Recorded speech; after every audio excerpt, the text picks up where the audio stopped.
এই অসহ্য গরমে একটা মজাদার সাথে কুলফি আইসক্রিম হলে মন্দ হয় না। আবার যদি হয় সেটা হোমমেড আইসক্রিম, সেটা আরোই ভালো। যাই হোক, তার জন্য চলো আইসক্রিমটা বানিয়ে নিই। প্রথমে নিয়ে নিচ্ছি আমি হাফ লিটার দুধটা কিন্তু অবশ্যই ফুল ফ্যাট ক্রিম নিতে হবে। আর আমি কিন্তু গরুর দুধ নিয়েছি, আর প্যাকেট দুধ নিলে ফুল ক্রিমের দুধটা নিতে হবে। আমি গরুর দুধ নিয়েছি, নিয়ে থেকে জাল দিতে দিয়েছি। সেটা এখন ফুটুক, ততক্ষণ আমি কতগুলো কাজু বাদাম ভিজিয়ে রেখেছিলাম, চলো সেটাকে আমি পেস্ট করে নিই।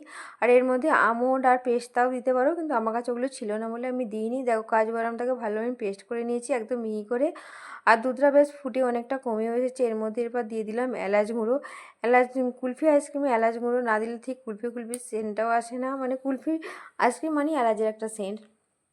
যাই হোক, আমার দুধটা দেখো ফুটে অনেকটা কমে এসেছে।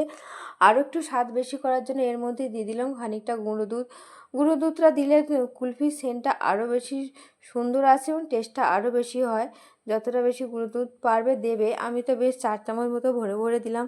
দেখো, দুধটা ফুটে একদমই কমে এসেছে। তারপর এর মধ্যে দিয়ে দিলাম স্বাদ মতো চিনি। চিনিটা কিন্তু যে যা স্বাদ মতো দেবে, আমিও আমার পরিমাণ মতো স্বাদ দিয়েছি চিনি। এরপর এর মধ্যে দিয়ে দেবো 1 চামচ মতো আমি কর্নফ্লাওয়ারটাকে জলে গুলে রেখে দিয়েছি।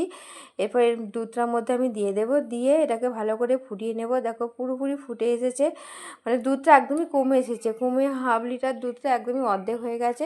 তারপর একটু একটু করে আমি কর্নফ্লাওয়ারটা দিয়ে একটু ভালো করে মিশিয়ে একটু ভালো করে ফুটিয়ে নিলাম।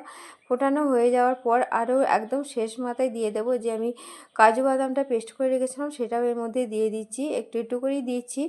আর এর মধ্যে কিন্তু জাফরানও দিতে পারো, জাফরান দিলে আরও সুন্দর হবে, একটা সুন্দর কালার আসে, একটা সুন্দর ফ্লেভারও আছে। আমার কাছে সেটা ছিল না বলে আমি দিইনি। দেখো, আমার দুধটা পুরো রেডি হয়ে গেছে আইসক্রিম বসানোর জন্য। দুধটা এবার আমি নামিয়ে ঠান্ডা করে নেব, তারপর আমি আইসক্রিম মোল্ডে দিয়ে আইসক্রিমটা বানাবো। তো আইসক্রিম মোল্ডগুলো আমি নিয়ে রেডি হয়ে গেছি। এরপর আমি এই প্রতিটা আইসক্রিম মোল্ডে আমি দুধটা ভরে দেবো। দুধটা দেখো, আমার হাফ লিটার দুধ ছিল, একদম ফুটে ফুটে একদম তার অর্ধেক হয়ে গেছে। একটা দেখো, দুধটার মধ্যে একটা কেমন দানা দানা ভাব চলে এসেছে। এবার সব কটা মোল্ডের মধ্যে আইসক্রিম মানে দুধটা আমি ভরে দেবো, দিয়ে আমি ডিপ ফ্রিজে ভরে দেবো ওভারনাইট রেখে। তারপর আমি পুরো আইসক্রিমটা আমার রেডি হয়ে যাবে। ওভারনাইট অবশ্যই রাখতে হবে, আর দিনের বেলা করলে মোটামুটি 7-8 ঘন্টা তো রাখতেই হবে। দেখো, আমি পরের দিন সকালবেলা আইসক্রিমগুলো বার করছি, একটু বসে গেছে, একটু নাড়াচাড়া করে একটু জলে রেখি, তারপর আইসক্রিমগুলো বার করে নেব। দেখতে যতটা আইসক্রিমগুলো সুন্দর হবে, আর খেতেও কিন্তু ঠিক ততটাই স্বাদের হয়। আর এইভাবেও বানিয়ে খেতে পারো, একটা অসাধারণ মজাদার স্বাদের কুলফি আইসক্রিম, যা দেখতেও যতটা সুন্দর খেতেও ঠিক ততটাই সুন্দর।